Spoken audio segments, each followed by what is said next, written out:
Hello friends, આ છે મારી એક બીજી કાર SLK 200, મર્સિડીઝ SLK 200. આ એક રેર ફાઇન્ડ છે. ગુજરાતમાં મળવી આ નેક્સ્ટ ટુ ઇમ્પોસિબલ છે. આ એક કન્વર્ટેબલ કાર છે, 2 સીટર.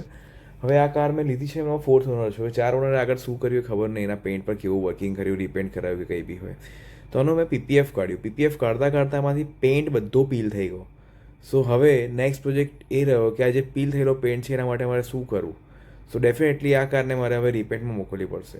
જ્યારે રિપેન્ટમાં મોકલીશ પછી આમાં શું શું મારે ખર્ચો આવે છે એ તમને હું આ વિડીયોમાં આગળ જણાવું છું. આ કારને જ્યારે મેં લીધી હતી ત્યારે આ કાર સારી કન્ડિશનમાં હતી, થોડા સ્ક્રેચીસ અને ડેસ્ટ હતું, પણ આ બધું કાઢતા કાઢતા આમાંથી PPF નીકળ્યું અને બધો પેન્ટ આમાંથી રિમૂવ થઈ ગયો.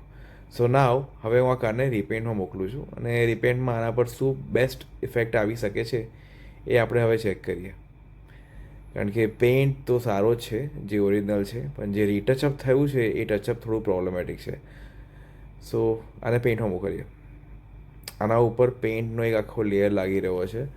જ્યાં ટચઅપ્સ છે, જ્યાં ડેન્ટ્સ છે, જ્યાં સ્ક્રેચીસ છે એના ઉપર લાફીનું કામ થઈ રહ્યું છે.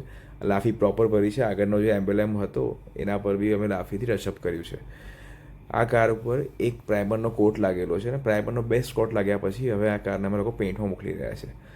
પેઇન્ટ આના ઉપર હવે કયો કરવાનો છે એ જોઈએ. બ્લેકની ઈચ્છા છે, ચલો બ્લેક કરીએ. આ છે બ્લેક મેટ ઓ બ્લેક પેઇન્ટ, જેમાં ગ્રીન અને બ્લુનો ટર્ન છે. શાઇન્સ લાઈક એ બ્રેન્ડ ન્યૂ. આ એની એક સાઈડ પ્રોફાઇલ છે જે તમે જોઈ શકો છો વિડીયોમાં. ડોર સાઈડ છે જે ગ્લોસી બ્લેક છે, ઓ બ્લેક. આ સ્ટીલ પિક્ચર્સ છે મારી કારના. આ બેક પ્રોફાઇલ છે. કારનો પેઇન્ટ એકદમ સ્મૂથલી સિલ્કી બ્લેક થયો છે, ઓ બ્લેક. આ કાર ચલાવવાની એટલી મજા આવવાની છે ને. Shines like brand new. આ 20 વર્ષ જૂની કાર છે. 2005નું મોડલ છે, 2005 ડિસેમ્બરનું, પણ અત્યારે આ પેઇન્ટ થયા પછી કાર લાઈક એ બ્રેન્ડ ન્યૂ. અને હવે આના ઉપર પેઇન્ટ સુકાવા માટે થોડો સમય હું આપી રહ્યો છું. આના પછી આની પર એક બફિંગનું લેયર લાગશે, આખો પેઇન્ટ બફ થશે. એના ઉપરની જે બી ડસ્ટિંગ અને હશે બધું કટ થશે. એના પછી 3Mનો કોટ લાગશે. આ 3Mનો કોટ હું એક ટાઈમ પછી કરાવીશ, જેથી એના ઉપર પાણી અને શાના ડાઘા રહે નહીં.